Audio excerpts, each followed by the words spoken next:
जानम नया साल में,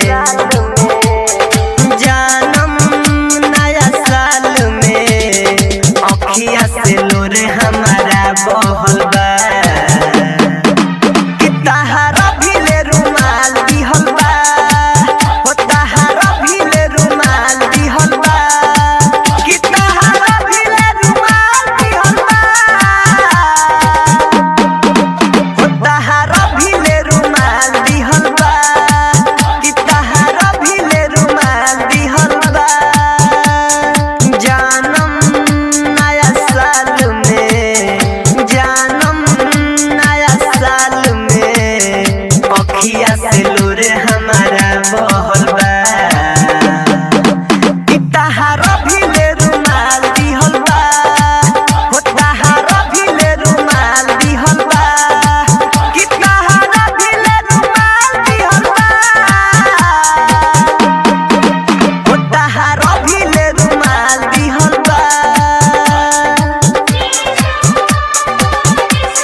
याद आवत मिलल जुला घूमत रहलू अपाची पर, प्यार करके भूल गइलू हमके चढ़ा गइलू फांसी पर। प्यार में पागल हमरा के कइलू हो, तू जिंदगी से हमरा तू भइलू हो। नहिया लगा के रानी नहिया तू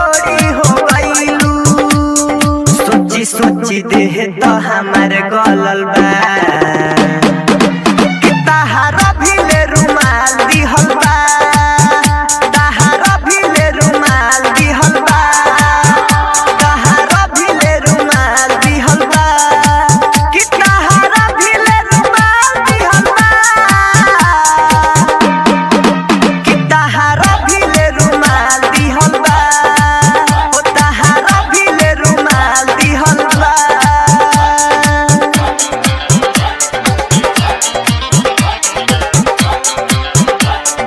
खुशबू रिकॉर्डिंग स्टूडियो कहला बिशनपुरा बाजार।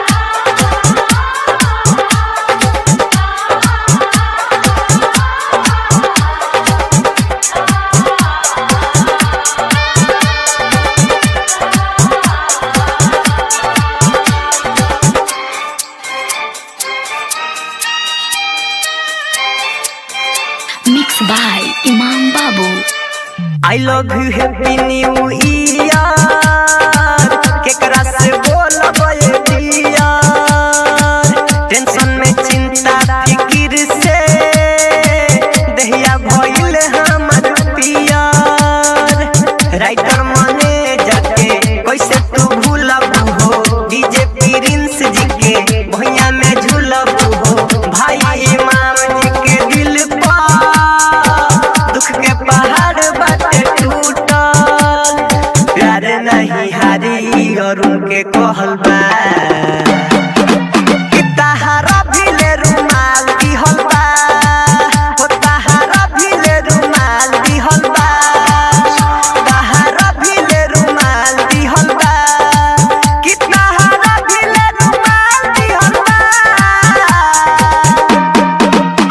तहारा भीले रुमाल दिहल बा, ओ तहारा भीले रुमाल दिहल बा, कि तहारा भीले रुमाल दिहल बा, कि तहारा भीले रुमाल दिहल बा। जानम नया साल में अखिया से लोर हम